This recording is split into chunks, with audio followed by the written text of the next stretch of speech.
నమస్తే, welcome to our channel. నేను మీ శ్రేయాజీ షిండే గారి ఆరోగ్య పరిస్థితి బాగాలేదు. తన పరిస్థితి ఎలా ఉంది ఏంటి, తనకైతే గుండెపోటు వచ్చి హాస్పిటల్లో అడ్మిట్ అయ్యారనే సంగతి అయితే మనం ఇప్పుడు బ్రేకింగ్ న్యూస్లో చూస్తున్నాం.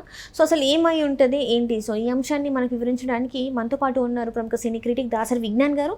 నమస్కారం అండి. నమస్తే సార్. ఇప్పుడు చూస్తున్నట్టయితే శ్రేయాజీ షిండే గారు తన నటన, తన వాయిస్, ఏదైతే తను చెప్తారో ఆ వర్డ్స్ అన్నీ కూడా కొంచెం డిఫరెంట్గా ఉంటాయి. తన డైలాగ్ డెలివరీ అనేది చాలా డిఫరెంట్గా ఉంటుంది. సో ఇప్పుడు ఏంటంటే తన ఆరోగ్య పరిస్థితి బాగాలేదు అని చెప్పేసి ఏంటంటే డాక్టర్స్ చెప్పిందంటే తనకి హార్ట్ అటాక్ వచ్చింది అని చెప్పేసి అన్నారు. తన పరిస్థితి విషమంగా ఉందని అంటున్నారు. సో ఇప్పుడు అంటే ఏంటి అసలు తన హెల్త్ రిపోర్ట్ ఎలా ఉండబోతుంది అసలు? హెల్త్ రిపోర్ట్ యాక్చువల్గా చెప్పాలి అంటే ఆయనకి ఆ మధ్యకాలంలో కూడా ఛాతీలో కొంచెం నొప్పి వచ్చింది. నొప్పి వస్తే హాస్పిటల్కి వెళ్ళగా 2D ఎకో కార్డియోగ్రఫీ చేసినప్పుడు వెయిన్ బ్లాక్ ఉందని తెలిసింది. చిన్న వెయిన్ బ్లాక్ అయిపోయి ఉంటుంది. మనకి ఆర్టరీస్ అండ్ వెయిన్స్ ఉంటాయి కదా, ఆ వెయిన్ చిన్నగా బ్లాక్ అయిపోయింది. అదంతే. ఇటు నుంచి అటు బ్లడ్ పంపింగ్ సరిగ్గా లేనప్పుడు నొప్పి వస్తుంది. ఆ పెయిన్ చూసిన తర్వాత దాన్ని అప్పుడు వాళ్ళు ఏం చేశారంటే యాంజియోప్లాస్టీ చేశారు. అప్పుడు గమనించారు. తర్వాత వాళ్ళు సజెస్ట్ చేశారు.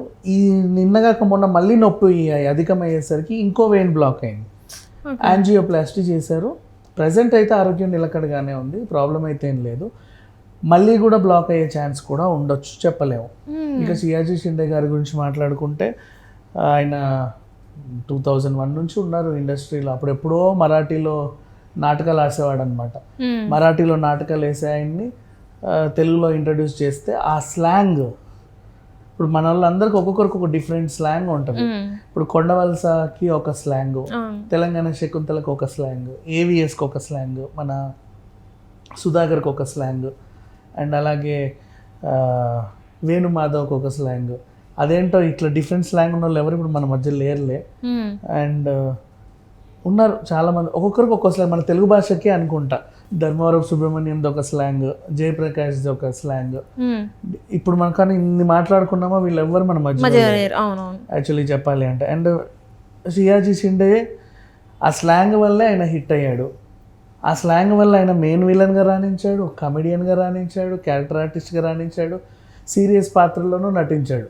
సీరియస్ పాత్రలు అంటే ఫర్ ఎగ్జాంపుల్ మన అరుంధతిలో అనుష్క ఎంతో, శ్రేయాజీ షిండే అంటే విలన్ పాత్రకి అనుష్క పాత్రకి మధ్యలో గట్టి పిల్లర్ లాగా మంచి పాత్ర అయింది కూడా.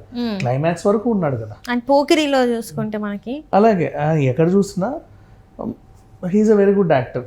సో సడన్గా ఆయనకి బాగాలేదు అనేసరికి ఆల్మోస్ట్ అందరూ ఉలికి పడ్డారు. అండ్ ఇంకో విషయం ఏంటంటే ఆ మధ్యకాలంలో కోట శ్రీనివాసరావు, ఆయనకేంటో పాపం ఏమనిపించిందో తెలియదు కానీ ఫిలిం ఛాంబర్లో మీటింగ్ పెడితే శ్రేయాజీ షిండే ఏమన్నా నటుడా అని అన్నాడు. వాళ్ళందరికీ మైక్ లాక్కోపోయారు. నరేష్, రాజశేఖర్ వీళ్ళందరూ వచ్చి మైక్ లాక్కోపోయారు. ఆయనకి యముడు పాత్ర ఇవ్వడం ఏంటి, యముడు అంటే ఎలా ఉండాలి, హుందాగా ఉండాలి, అలా ఉండాలి, ఇలా ఉండాలి. శ్రేయాజీ షిండే యముడు ఏంటండి, వాడికి ఎలా ఇచ్చారు క్యారెక్టర్లు అని చెప్పి అన్నాడు. అప్పటి నుంచి వాళ్ళిద్దరి మధ్యలో కొంచెం ఇది ఉంది. అండ్ నెక్స్ట్ ఈయన మన యముడికి మొగుడు అల్లరి నరేష్ చేశాడు కదా, దాంట్లో ఇతనికి యముడి పాత్ర అది కూడా బాగానే ఉంటుంది సినిమా. ఐ మీన్ కామెడీ పరంగా హిట్ అయింది, నాట్ బ్యాడ్. సో ఇది ఓవరాల్గా ఆయన సినీ ప్రస్థానం గురించి చెప్పుకుంటే. సో హార్ట్కి ఆయనకి ఎప్పటి నుంచో ప్రాబ్లం ఉంది. కాకపోతే ఏంటంటే మన సినిమా వాళ్ళకి ఎప్పుడైనా ఏమన్నా అయ్యి సడన్గా ఇట్లుంటే మిగతా వాళ్ళు ఏం చేస్తున్నారంటే ముందే ఆయన గురించి కథలు రాయడం మొదలు పెడుతున్నారు. అంటే కథ పోయితే ఉపయోగపడుతుంది అని. ఇప్పుడు చూసుకుంటే చాలా మంది ఆయన నట ప్రస్థానం ఇది ఎప్పటి నుంచి అంటే సడన్ గా టీవీ పెడితే ఉన్నాడా పోయాడా అనే వార్త పూర్తి ఓహో కోలుకున్నాడు అంటలే, అది లాస్ట్కి వస్తుంది. అట్లా చేస్తున్నారు. అయితే ఇప్పుడు ఆయన బాధ ఏంటంటే అనవసరంగా హాస్పిటల్కి వచ్చి అందరికి నోట్లో పడ్డాను, వీళ్ళు చంపేస్తారని. ఇలాగే ఇప్పుడు వేణుమాధవ్ ఎన్నిసార్లు చంపేశారు, అయ్యో ఆయనకి ఎయిడ్స్ అని చెప్పేసి ఏదేదో అని చెప్పేసి చంపేశారు. అండ్ మొన్న కూడా ఒక నటుని 10 సార్లు చంపేసి లాస్ట్ కానీ నిజంగా చనిపోయాడు విజయకాంత్ గారు కెప్టెన్ విజయకాంత్. అండ్ ప్రేమికుల రోజు హీరోయిన్ కూడా చాలా సార్లు సూసైడ్ చేసుకున్నారు అన్నారు, నిజంగా నేను సూసైడ్ చేసుకొని చనిపోయారు. సో ఈ రకంగా వస్తూ ఉంటుంది. బట్ సరే ఏదేమైనప్పటికీ షియాజీ షిండే అయితే కోలుకున్నారు. ఫ్యూచర్లో మళ్ళీ వచ్చే అవకాశం అయితే ఉంటుంది. దానికి మరి వాళ్ళు ఏం చేస్తారు, హార్ట్ కదా, హార్ట్కి ఇక సెన్సిటివ్ ప్లేసెస్లో మనం ఏం చేయలేము. గుండె మార్పిడి ఇట్లాంటివి ఏవో ఉంటాయి, అది మరీ పీక్ స్టేజ్లో ఉన్న వాళ్ళకి వస్తాయి. బట్ ఈయనకైతే ప్రజెంట్ బాగానే ఉంది. అంటే ఇప్పటివరకు చూసుకుంటే ఎక్కువ వరకు సినిమా ఇండస్ట్రీలో, అంటే కరోనా తర్వాత సినిమా ఇండస్ట్రీలో చాలామంది ఏంటంటే ఈ హార్ట్ స్ట్రోక్స్తోనే చనిపోతున్నారు. అంటే డోసులు తీసుకోవడం వల్ల ఇలా అవుతుందా, అది హెవీ డోస్ వల్ల అవుతుందా, లేకపోతే ఎందుకు అంటారు ఈ హార్ట్ అటాక్స్ అనేవి? ఈ మధ్య కాలంలో అయితే కరోనా వ్యాక్సిన్ తర్వాత యంగ్ వాళ్ళకి కూడా వస్తున్నాయి. 24 ఏళ్ళకి 18 ఏళ్ళకి కూడా గుండెపోట్లు వస్తున్నాయి. జిమ్ చేస్తా చనిపోతున్నారు. మనం చూసాం కదా, పునీత్ రాజ్పూత్ చనిపోతున్నారు. మన పుతిన్ మనకి అటువైపు కూడా ఏపీలో మినిస్టర్ ఆయన కూడా అలాగే చనిపోయాడు. సో ఇట్లా చూసుకుంటే అదేంటో వ్యాక్సిన్ తర్వాత ఎక్కువ అయిపోయాయి గుండె మరణాలు ఈ మధ్య కాలంలో అయితే. అండ్ అప్పట్లో అయితే పర్వాలేదులే, అంటే ఏదో ప్రాబ్లం ఉంటేనే వచ్చేవి చాలా మందికి, మందు వల్ల లేకపోతే ఎక్కువ ఆయాసపడే వాళ్ళకు, ఆస్తమా పేషెంట్లకు ఏదో రేర్గా వచ్చేవి గుండె జబ్బులు. వాళ్ళందరికీ మైక్ లాక్కోపోయారు. నరేష్, రాజశేఖర్ వీళ్ళందరూ వచ్చి మైక్ లాక్కోపోయారు. ఆయనకి యముడు పాత్ర ఇవ్వడం ఏంటి? యముడు అంటే ఎలా ఉండాలి, హుందాగా ఉండాలి, అలా ఉండాలి, ఇలా ఉండాలి. షియాజీ షిండే యముడు ఏంటండి, వాడికి ఎలా ఇచ్చారు క్యారెక్టర్లు అని చెప్పి అన్నాడు. అప్పటి నుంచి వాళ్ళిద్దరి మధ్యలో కొంచెం ఇది ఉంది. అండ్ నెక్స్ట్ ఈయన మన యముడికి మొగుడు అల్లరి నరేష్ చేశాడు కదా, దాంట్లో ఇతనికి యముడి పాత్ర అది కూడా బాగానే ఉంటుంది సినిమా. ఐ మీన్ కామెడీ పరంగా హిట్ అయింది.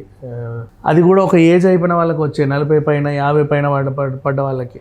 ఇప్పుడు అట్లా వయసుతో సంబంధం లేకుండా చిన్న పిల్లలకి 15 ఇయర్స్కి 16 ఇయర్స్ వాళ్ళకి కూడా క్లాస్ రూమ్లలో 8th 9th చదివే పిల్లలకు కూడా హార్ట్ అటాక్స్ వస్తున్నాయి. అంటే అసలు ఇది మనం తినే ఆహారం వల్ల, లేకపోతే ఈ ఇంజెక్షన్స్ వల్ల, అసలు దేని వల్ల?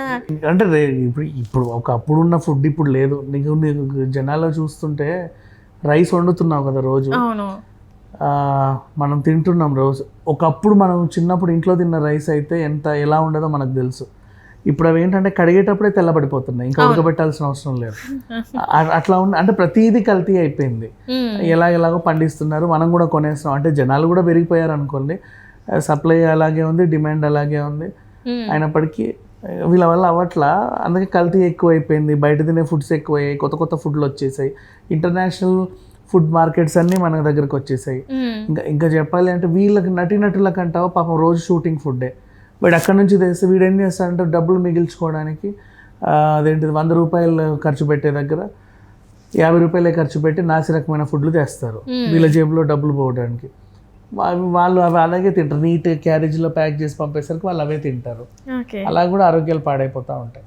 సో అంటే ఇక్కడ ఏదైనా కూడా ఇప్పుడున్న రోజుల్లో అయితే అన్ని ఆచితూచి తినాలి, అన్ని ఆలోచించి చేసుకోవాలి పనులని అంటారా? అయితే ఫ్రూట్స్ అంటారు, ఆ ఫ్రూట్స్ తినేలాగా కూడా లేదు. ఆ ఫ్రూట్స్ అవి కూడా పెస్టిసైడ్స్ అండ్ ఫర్టిలైజర్స్ దీనివల్లే అవుతున్నాయి కదా. అంటే ఏదైనా ఉన్నంతకాలం ఉండాలి, పోయే టైం వచ్చినప్పుడు పోవాలి, అలా చూసుకోవాలంటారా మరి?